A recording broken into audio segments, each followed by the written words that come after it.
আসসালামু আলাইকুম সবাইকে, স্বাগত আরো একটি ক্লাসে। আজকে আমরা দেখব তিনটি কোণ সম্পর্কে।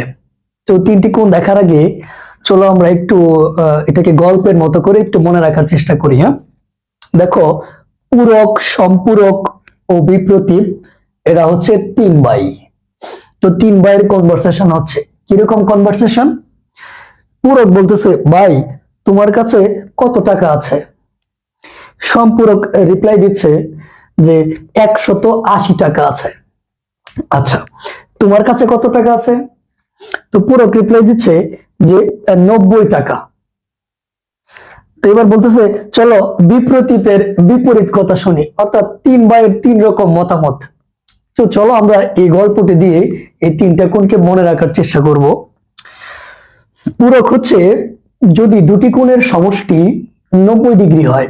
একটু খেয়াল করো, এখানে এই যে এক্স কোণটা এইটুকু, এই যে ওয়াই কোণটা এইটুকু, তাহলে এক্স এবং ওয়াই যদি যোগ করি তাহলে আমরা পাই 90 ডিগ্রি।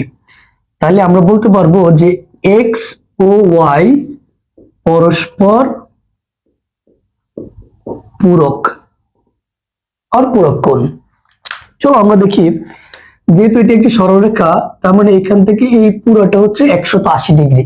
দেখো, সম্পূরক কিন্তু বলেছিল তার কাছে 180 টাকা আছে, তার মানে হচ্ছে দুটি কোণের সমষ্টি যদি 180 ডিগ্রি হয় তাহলে তাদেরকে বলা হচ্ছে পরস্পর সম্পূরক কোণ। যেহেতু সম্পূরক শব্দটা বড় পূরকের তুলনায়, এই জন্য এর মানটাও বড়। তাহলে দেখো, এখানে যদি আমি এক্স এবং ওয়াই দুটি কোণ নিই, তাহলে এই যে এক্স, এই ওয়াই, এক্স এবং ওয়াই যোগ করলে হবে 180 ডিগ্রি। দ্যাট মিনস এক্স ও ওয়াই পরস্পর সম্পূরক।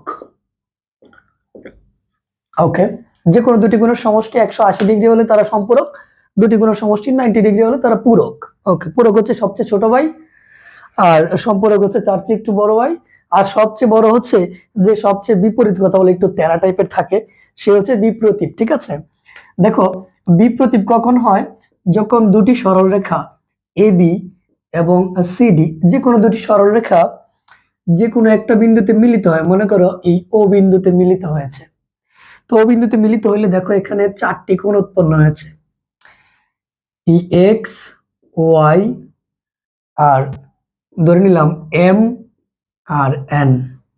এই যে চারটি কোণ উৎপন্ন হয়েছে, এখানে যেহেতু বিপ্রতীপের বিপরীত কথা, তার মানে বিপ্রতীপের মান হচ্ছে বিপরীত মান, অর্থাৎ এক্স ও ওয়াই পরস্পর বিপ্রতীপ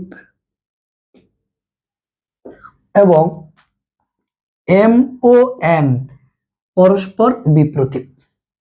আশা করি তিনটি কোণ এখন থেকে আর ভুল হবে না। আসসালামু আলাইকুম সবাইকে।